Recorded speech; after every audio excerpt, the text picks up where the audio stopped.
Welcome to the Wayne Public Library's virtual author chat. My guest today is Sue Ward Drake. Award-winning romantic suspense author Sue Ward Drake grew up in an old house full of dark windows and deep, scary closets that steered her imagination toward suspense. Her first literary effort included a short story submitted to a national magazine at the age of 8 and an imaginary advice column in her high school newspaper. After a college year of study in Spain and a stint living in a farmhouse on a Greek island some years later, a location she used in her first romance, Hear No Evil, she returned to New Orleans. There she worked as a Spanish teacher, bilingual secretary, and linen supply salesperson before settling into life as a computer analyst for a bank and a local university. A survivor of the devastating Hurricane Katrina, she currently resides in Nevada with her husband of 45 years. When not writing, she enjoys hiking, swimming, and of course, seeking out new places to explore. Welcome, Sue. Please tell us a little more about yourself and your novel, Hear No Evil. Thank you very much, Janette. I'm excited to be here because there's nothing I like more than talking about books and writing. So that was a pretty good recap of my life that you read. Right. What can you tell us about why you chose to set your books in your Greek legacy series in Greece? Okay. I spent a year studying in Spain when I was in college, and I took Easter vacation in Greece. I immediately fell in love with the place, the art, the islands, the monuments, the countryside. Uh, then I had a friend who was living in New Jersey then. She wanted to go back. She wanted to go to Europe, and she wanted some company. So my first visit, I'd been on my own, and so I did tours around to see the various places at that time. Then I went back to Greece with her, and I wound up living on a small Greek island and a little farmhouse. So that was the background that I used for Hear No Evil. Because there were a lot of, I thought, interesting details about living in a little farmhouse with no running water, with no electricity. But it was how all the farmers lived, the little countryside farmers. There were no big factory farms. Oh, I also used my experience as a person with a hearing impairment for characteristics of the heroine. To add some glamour, I made the hero heir to a Greek shipping company. But he's trying to make his own mark by working at the U.S. Embassy. Which if you go, Americans always used to wind up at the U.S. Embassy because it was fairly central location where we got off the bus from the airport. So I had also met some people while living on the island. I met some people who worked at the embassy, one of the departments. They were not the ambassador because there was an arts school on this island. And they had brought in musicians from a chamber music company. But anyway, that's how I met these people from the U.S. Embassy. That was what made me think of that. Okay. And it seems like my next question, which is, do you draw inspiration from real people or events when creating your characters? Obviously, you did. Right. Oh, well, I wanted to say about that yes, when I was there in Greece, living on the island, the newspapers there were all about Cyprus because this was about the time that Turkey invaded that part of the island. And there was discussion about the UN peacekeeping force. So that was background for the hero that he had been involved. I made him a peace negotiator. I thought that was pretty heroic and glamorous too. But for characters, I often take traits. I like being methodical. I remember talking to one of my friends when I was working as a computer programmer. You know, most of the people who were working there. I was first generation computer programmer, so you didn't have college degrees then. Uh, this girl said, she thought, I said, what do methodical people do? Because I'm not particularly methodical. She described what reading columns in the newspaper that she can't jump around. She reads column to column. Anyway, that was an example. Uh, I don't know that I would have. I also picked up little peculiarities from people that I worked with. Like there was this one guy who used to always stand and fold his arms, and he would, while he was listening, he would throw a pencil or a pen in the air and catch it. But it was so these little traits you pick up from watching people. Uh, so that's what I've always created stories too. There was another time when I first went to work at the university. This is my second computing job. There was a fellow, we had just bought a financial aid system from University of Utah. And one of the other programmers was on the phone talking to him, and apparently he wasn't getting any satisfaction from the guy in Utah. He was stamping around. So I said, you know, Vince, maybe that guy just got up on the wrong side of the bed. And his wife asked him for a divorce. And so he's not very happy about, I created a little story for him. Okay.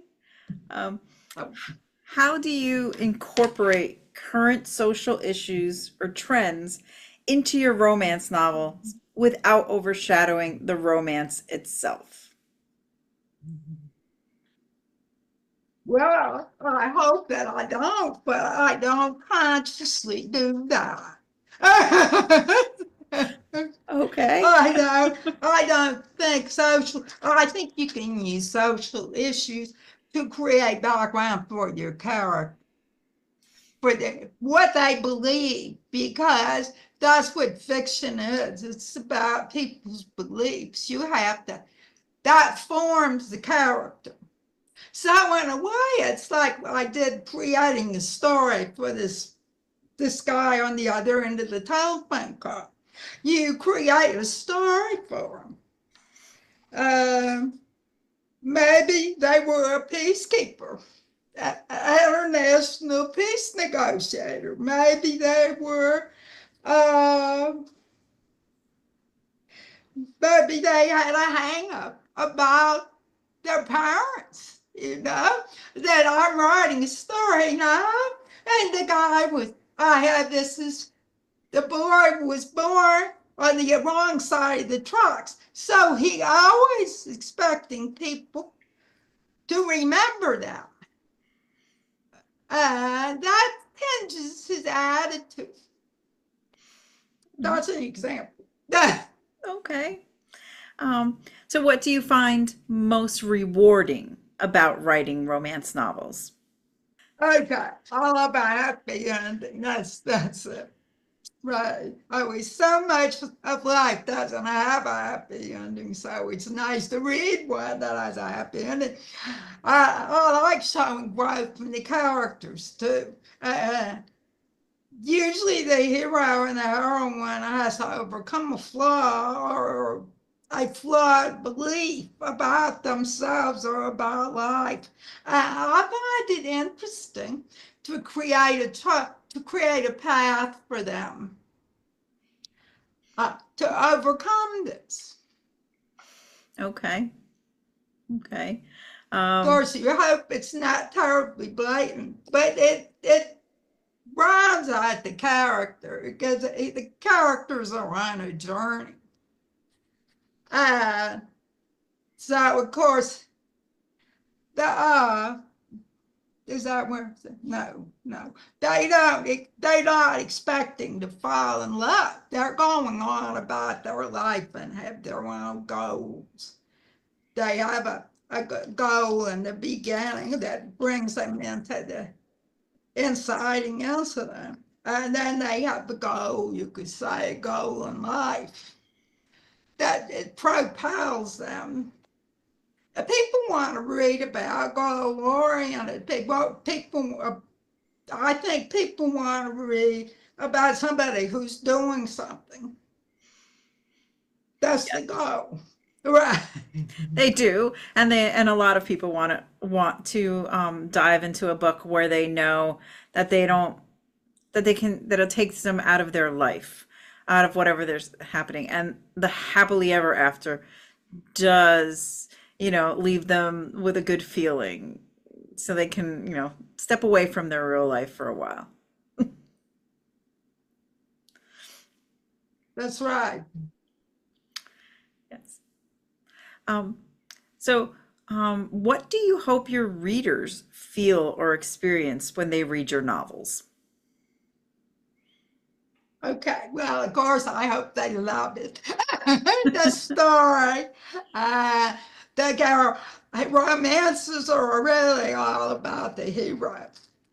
Even though the women are acting characters but it's all about. But I think, since many romance readers are women, that they automatically tune into the hero and I want him to be a hero. And I hope they understand and root for my characters, and I hope it's a fun escape for a few hours. Okay. Because, Yes, I mean, because again, you would life hope is. that you would hope that they can, connect with the heroine too, that it's not just the hero. But the hero makes sense. I mean, if it's not someone the reader wants to um fall in love with themselves because they fall in love with these characters, then he won't be of interest in the book. They won't be that interested in the book. So yes, the hero is important. Right. Well, I think the heroine is acquired a great deal more importance as a romance genre has developed. Uh, uh, I think the reader has to be sympathetic with the heroine. She can't be a dumb blonde, quotes. She's got to have her life just like they want the hero to be goal focused. I think the heroine has to have certain things she wants out of life too, and Absolutely. that she's working toward them. So, what are you currently working on? Okay, well, I went on and wrote. This is Hear No Evil. Can you see this? This A is little up bit, high a enough. little bit Right, higher. and I went on to write two more. I have one that's See No Evil and Speak No Evil. Uh, that has been this trilogy. It's not really a trilogy. I decided to make a series and add some more people because I'm excited about writing them.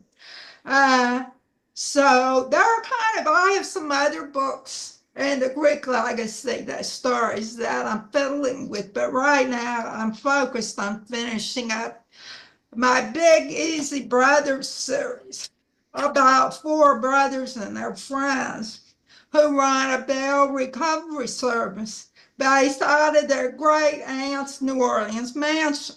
Oh, Uh, they've all come back to New Orleans from being in the Navy or the Army or a cop, U.S. Marshal. They all come back and they realize their great aunt is their only living relative.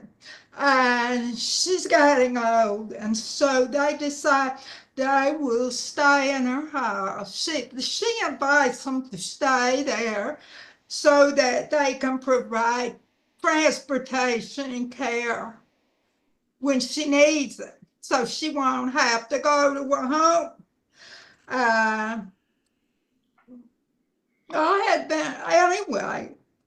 had been asked to write about New Orleans. I did live there. I went to school, to college there, and in fact, I even went to kindergarten there because my dad was in the Navy and he was stationed there. So, but I lived there over 40 years. So even though, of course, when you live and work there with people who with whole family, entire families have lived there for generations, I don't feel like I'm a native, but I certainly know the place, right? I know more about it. Have had more experience. When you're there all year, it's not just Mardi Gras on Bourbon Street. mm-hmm. Our food, right, yeah. But so that's what I'm working on. Okay. And have any of the books from that series been released, or you haven't released them yet? Oh yes, I have. I have this one, Walking the Edge, was a Okay. book I wrote for a publisher. And unfortunately, I wrote I proposed two more books for two more brothers. Um, I did. She didn't renew. She canceled the contract for books 2 and 3. So my agent suggested I go ahead and self-publish those. So that is what I've done. I do have two books released already in the Big Easy Brothers. Now one is about a Navy. The hero is the hero's retired Navy diver, and he works at the aquarium. You know how the Shark Tanks, they have divers to put on shows for the spectators. Anyway, he meets this girl who has come back to town because she's inherited a used bookstore, which is modeled on one that I used to live across the street from. So anyway, that's casting. That is casting the dice. And I wrote another one, fleeing the storm, about having to evacuate New Orleans for hurricane, which I had to do quite a bit. So anyway, those books are out. I'm working on igniting the fire about the bonfires on the levee on Christmas Eve. The German and French who settled there, well, this would have been, I guess, a big French influence because the bonfires were supposed to light the way for Papa Noel. They still now do a festival there, but it's all that is what's called the German coast there because a lot of Germans settled there, and there are a lot of last names that are kind of a combination of German and French. Okay. You wind up learning a lot of history. Well, I like history, but learning a lot of history when you live in a place like New Orleans. Absolutely. Absolutely. Um, so I think we kind of touched on this earlier, but can you share any personal experiences or anecdotes that influenced your writing? I had to think hard about this because I couldn't think of anything that directly influenced me. But I did used to go to writing. Went to a lot of writing conferences. Went to those that were put on by Romance Writers of America. I also went to Texas. There was a chapter in Beaumont called Golden Triangle Writers. That's less than an hour's drive from us.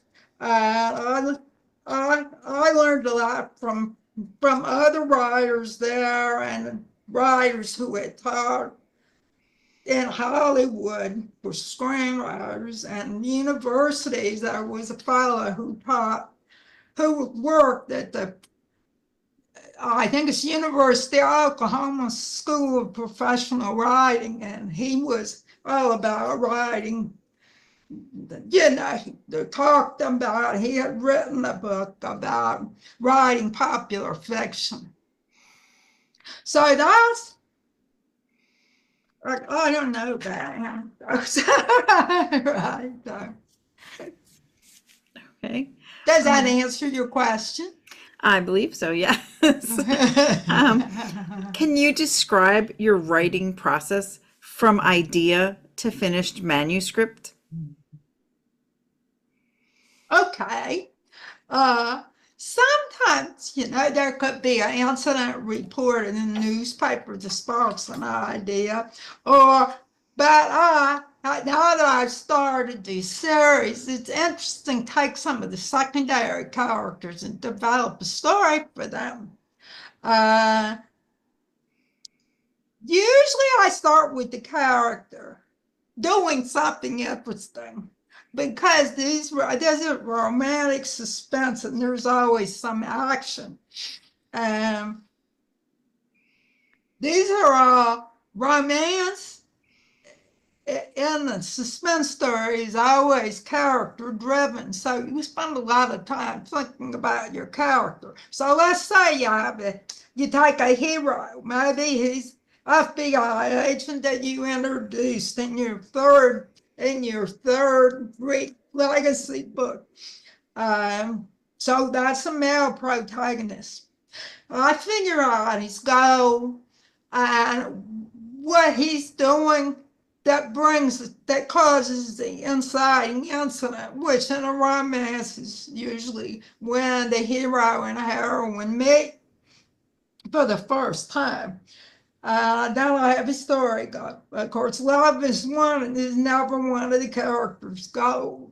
But so then I've always wanted to write a snowbound scene. I haven't experienced snow out here, of course, but when I lived I taught school in Connecticut for a year.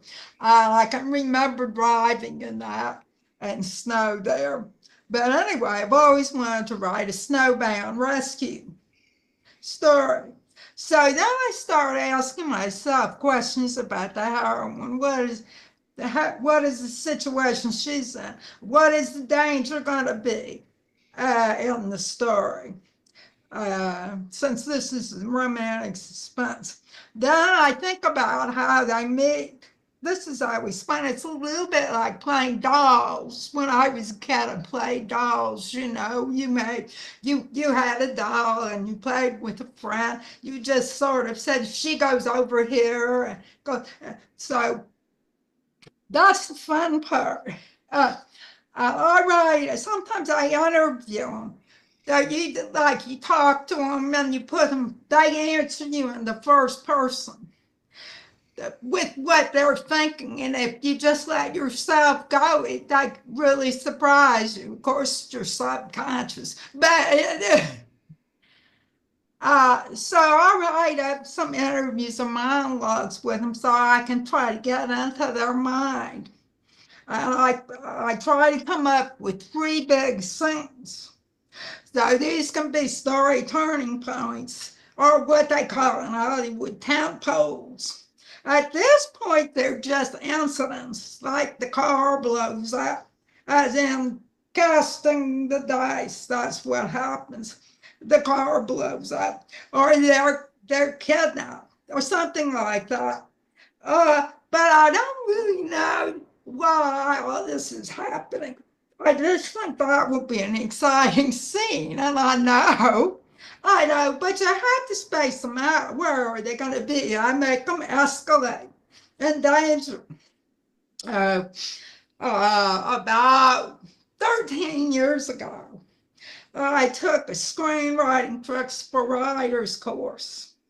We had to watch and break down movies by act, scenes, and sequences, which are units of action, because of course movies, that's how movies are used to be made. They had to change a reel. I had 8 reels. So now when screenwriters write a screenplay, they use 8 sequences. But it gave me some structure to use that I could embroider on it. So this way, it's a little bit like computer programming. You have certain structures. You know you're going to read the data and you're going to write a report. So you read and you write. And you maybe have to go look on the database for something. So you write lookup calls. So all these are, you can break it down. That was the structure. And I guess, if you do this for 26 years, you wind up thinking that way too.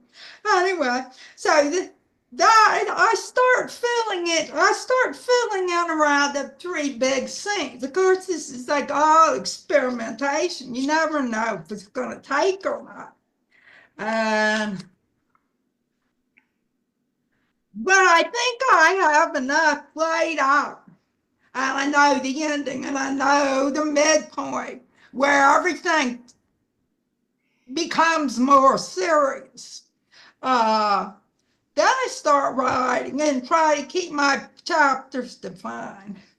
Once I have a draft, I have to do a bunch of edits because my drafts are usually pretty rough. Then I keep track of details on the characters and lists and spreadsheet. I keep the track of the chapters in a spreadsheet. So I know, because you want to be sure you don't overload, that each chapter basically has the same amount of action or development. You don't want the book to become lopsided and then have to rush to the end. Of course, this party comes from having to write to a certain word length. But let's be realistic. You don't want you have to write it. So I don't trust myself to come up with that many words just by going forth into the mist. Some people, I think people who can write into the mist have internalized the structure, so they don't consciously think about it. And that was kind of how I started writing. It was all confidence, and I just wrote based on what I'd been reading. Anyway, so that's how that's how I write a book. Of course, I had to go through the edits a bunch of times. So somebody else looks at them, I come back and fix them. Okay. What craft elements do you think are your strong suit, and what would you like to be better at? Well, I good at setting. I love writing settings because to me they're important. I like surroundings. I'm very visually oriented. This could be because I don't hear that well, but so I use settings I know. And you imagine that you have a lot of details in the setting, like with New Orleans, depending on the time of the year, you can include different things. You can, you can include types of food. You can include Mardi Gras. This book, this book included Mardi Gras. So, and going to parades. Uh, they got they get chased through a parade, so that was kind of exciting to write. Uh, I don't think I'd like to be better and faster at figuring out how the characters grow and changes. It's very, I gets over his flaw. Uh, I, I think some people, I admire people who can write and they start out and they say, would they want the hero to be this way? Now, I have to kind of come at it backwards because I start with the setting and the circumstances. So I have to think about the characters a lot, and then of course when I write it, they change everything. Yes. I find out what they're really like by the end of the book, and I have to go back and start from the beginning and make sure they're consistent.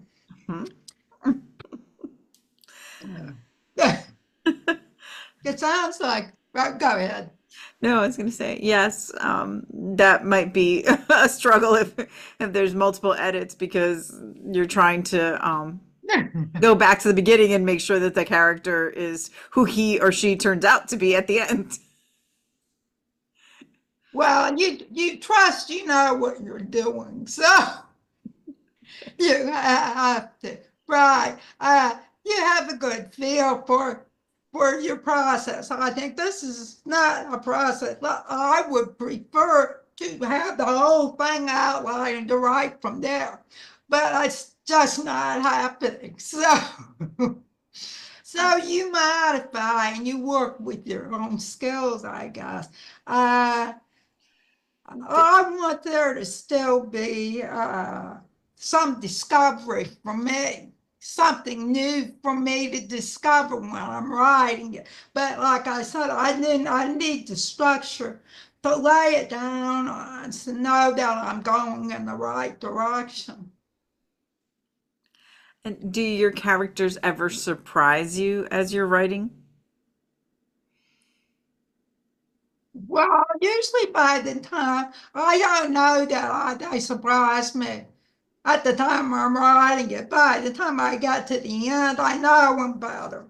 So some characters are easier to write.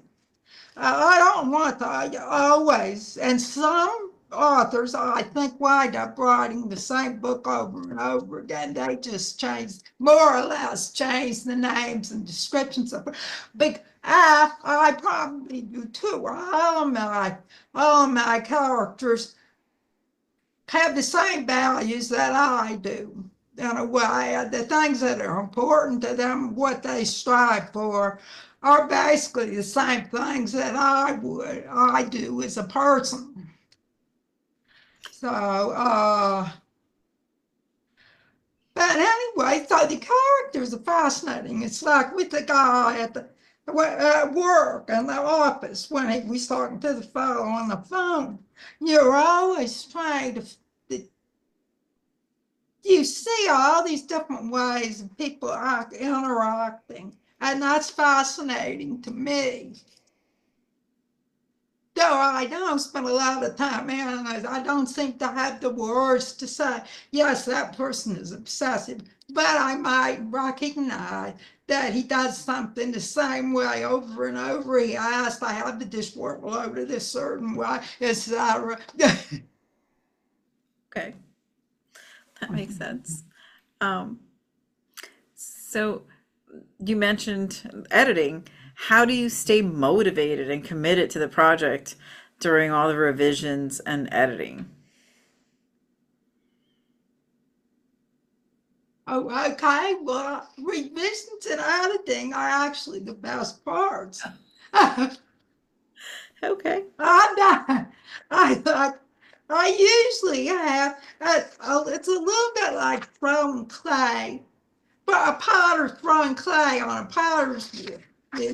That's the first draft, but of course it's a total mess. And uh, I'm actually got it done now. I'm working on a story now. I've had a lot of interruptions. We've gone on some trips all the time. Uh, so I'm anxious to get back to it and finish that draft. So I thought the idea would be to sit down and do nothing but write. Uh, I've been able to do that with New Jersey has a 30K in February, and everybody joins up and reports their words that they're coming. So they focus on the story the whole time. But you have to have a life. So you can't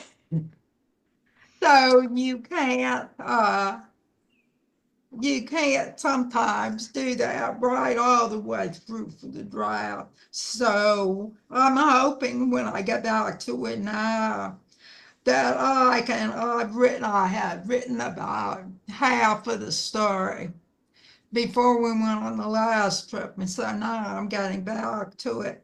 I have to pick up, to tell you the truth, I'm trying to remember what these characters, what they think. I have to remind myself what their goals are, who they are, and so forth. But I will finish it up and look forward to the editing. Okay. Um, I don't know that very many other writers say that, but I really enjoy that part. It's perfectionist not right everyone now. says that, but I've had several other authors say that they love the editing. Um, so over the years, how have you developed as a writer? Okay, so when I started out, which was back in the 80s, when romance writers first organized, I I started out knowing nothing and just writing away instinctively. I'm pretty confident that I knew what I was doing. Then when I started learning things, I realized, oh my gosh, I have to think about all these other things. Uh, I started second guessing myself. But I think I'm on the other side of that now. And part of it is that I've been doing it for so many years. That's when I feel more confident. That's why I said you just have to go through forth and be confident that you can fix this, that you can get it right. Okay. Um, so I wanted to turn to publishing. What was your publishing journey? Complicated and a hell and mess.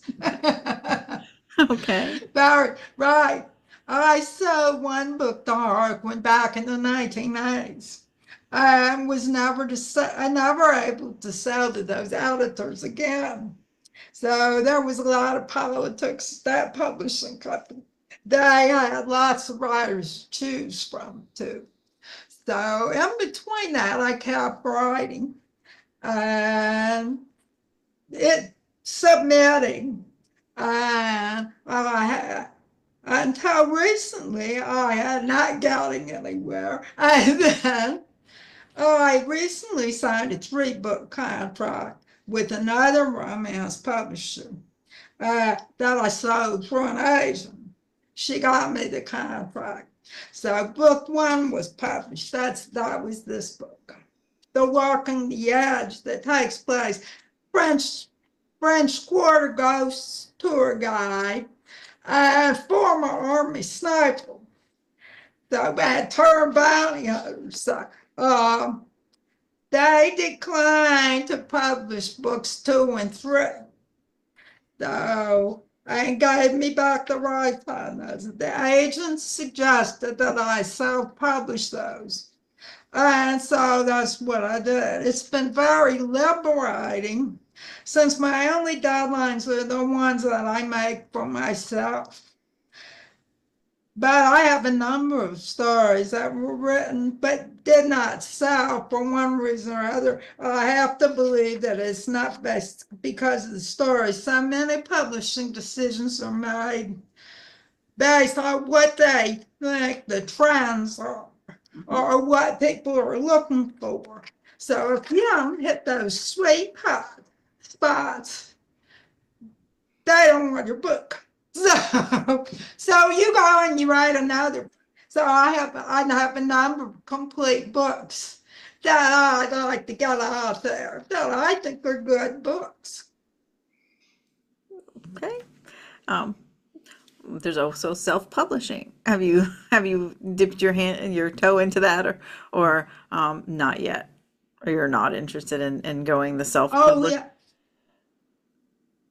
Oh, that's really the only way to go now. In fact, some stories, some publishers, many publishers now are not publishing romantic suspense. So if that's what interests you, then you're on your own. But it's really a whole different ball game from being a writer. It's kind of interesting now that I'm retired and I have time to devote to it. I think it's like doing this interview with you. It's something new and exciting. So it doesn't take much to excite me. But so that I'm enjoying what I'm doing. I'm thinking about, of course, my age may be a little bit of a detriment now too, because now I can't concentrate. I can concentrate, but I don't want to sit at the computer as long to write. I don't think the writing comes as easily for me, and I have to be careful about things like spelling and so forth now. I don't know, it just seems to take longer.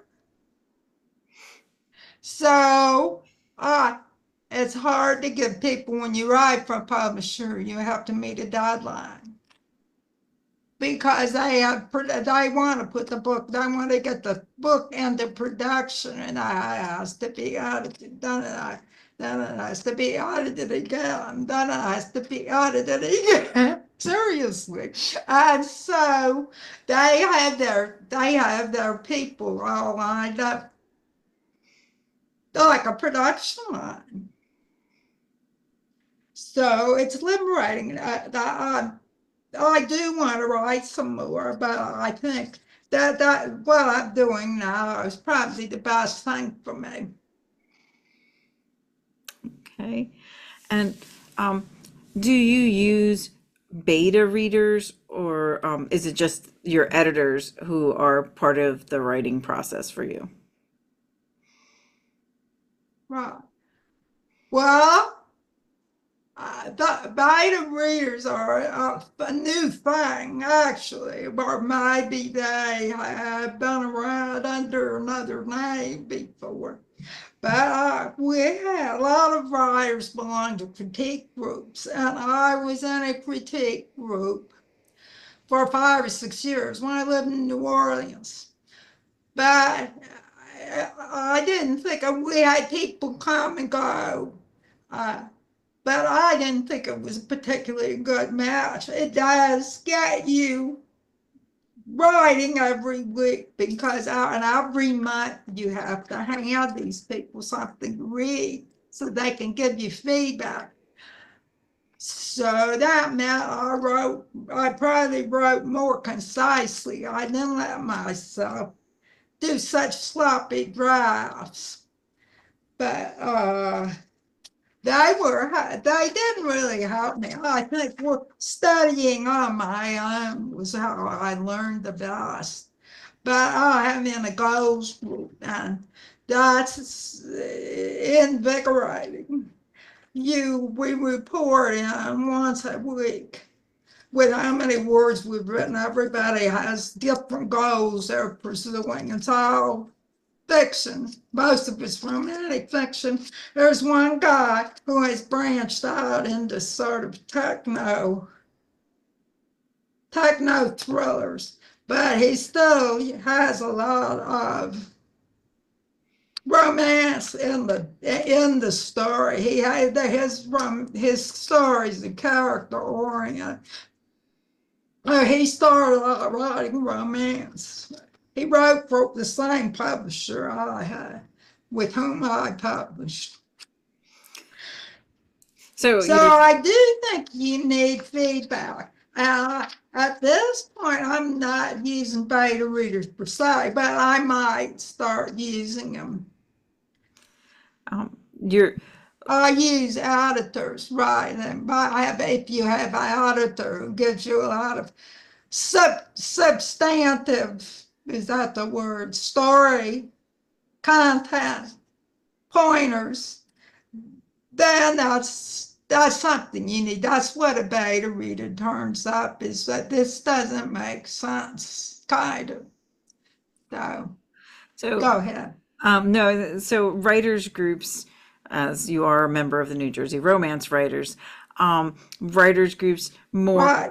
for the conferences and the gatherings where you can kind of learn the craft, more of the craft of writing, and beta the critique partners were more about the feedback, if I'm understanding what you were saying, your experience with both in the past. Right.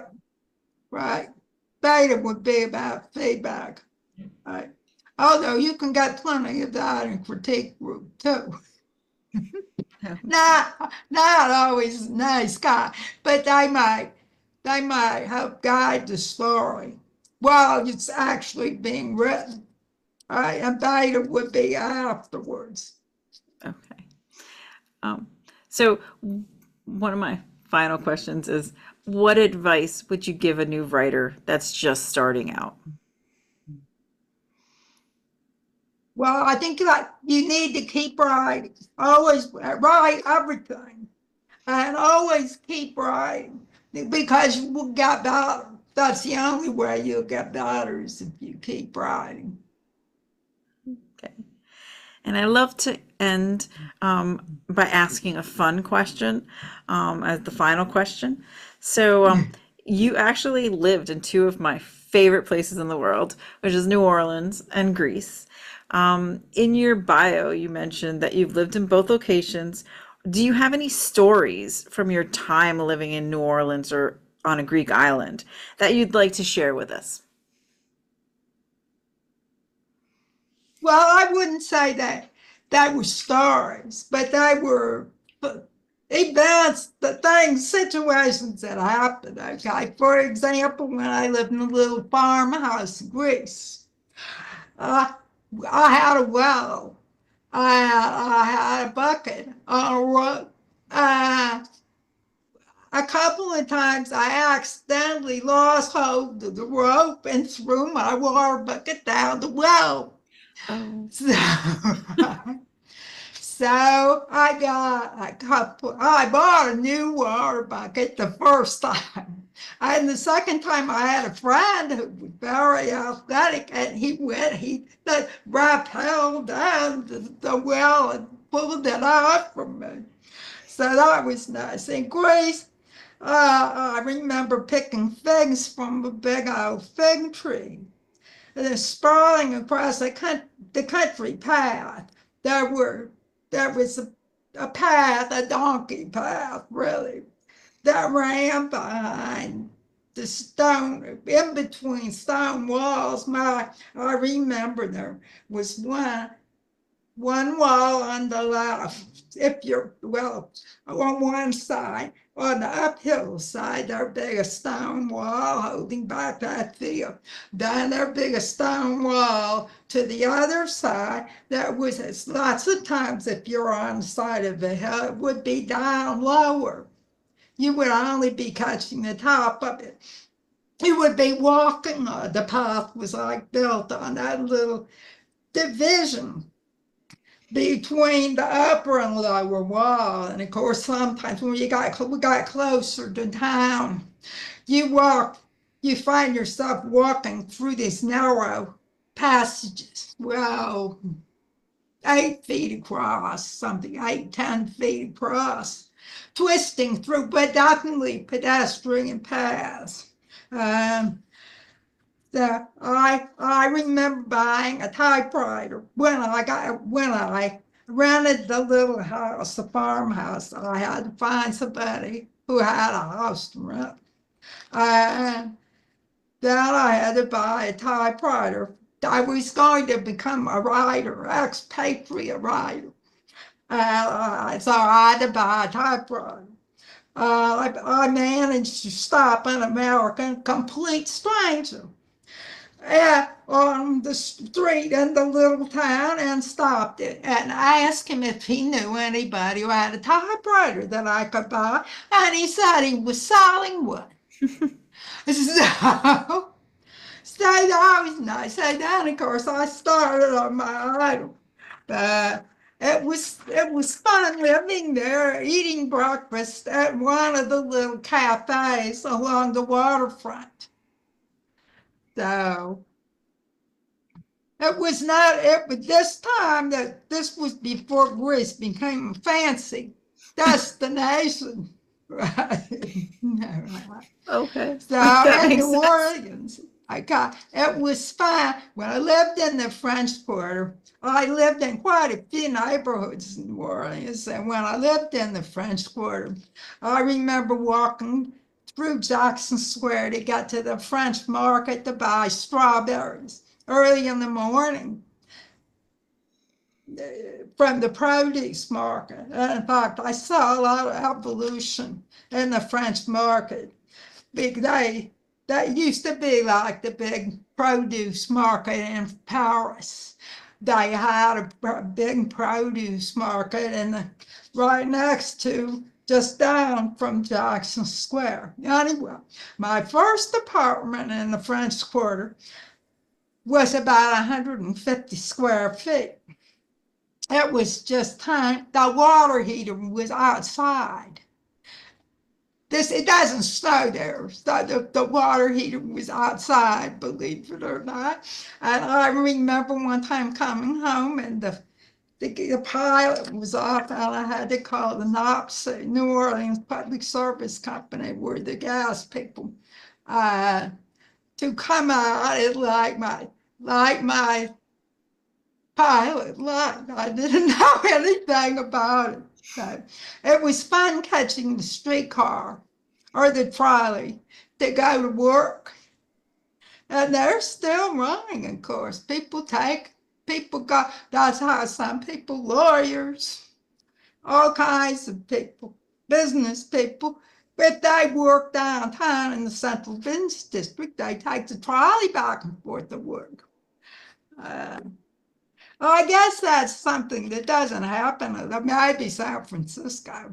I was going to say in a lot of cities, there you don't realize when you're living in how unique the place is until you go away and people say, "Oh, I love New Orleans." Anyway, it was fun visiting friends at the used bookstore across the street because this was before ebooks.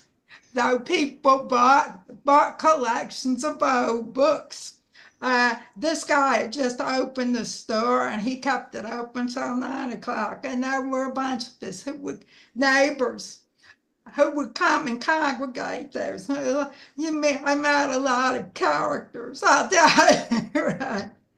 Uh, another some years later, I was living in another part of town. In fact, it's a part of town that's highlighted in the Big Easy Brothers. They live in a house off of Esplanade Avenue, which was, we lived in a house there that was built in the 1840s. It raised up about 6 feet off the ground. And we were just down about 2 blocks from the 1840s house where the Impressionist painter Edgar Degas stayed with relatives. And so these houses were all built with cypress that was milled from swamps around there. Lots of cypress woodwork and huge, tall double doors between parlors. Our apartment was 19-foot ceilings. So, Gosh. it's very hard to heat and cool. But most of the time you don't have to worry about the heat. But just you have to open the windows and the doors and put the fan at the door and so forth. But you slow down in the summer. I can remember that people. I remember talking to somebody and they said, "Oh, it's August. Everybody leaves New Orleans in August if they can, because it's so humid." And by then, everybody who's been there has been through the summer, all right? They feel like slugs. You really do slow down. But that's it, right? And it was fun to go to when I rented apartments in the French Quarter. I made good friends with the woman who was renting the apartments for the man the owner who was buying a French Quarter property, and she actually was his secretary at one of their company, old company, and the industrial side of Canal Street. Sorry, it's so hard to talk to you to wind up talking about specifics. But anyway, I would meet her on Saturday mornings and go for coffee LA at one of the old coffee stands. That was fun, right? So I was actually Yes. living in both places, but I think I was fortunate to live and to have that chance to live in Greece. I think my house, for example, I rented that little farmhouse for $10 a month. Oh my goodness. This was back when $10 was, I don't know, would be equivalent to $50 now, but still, Very right. It was an interesting experience. Okay. Well, thank you so much, Sue, for being here tonight. Thank you for joining Oh, us. I've loved talking with you, Janette.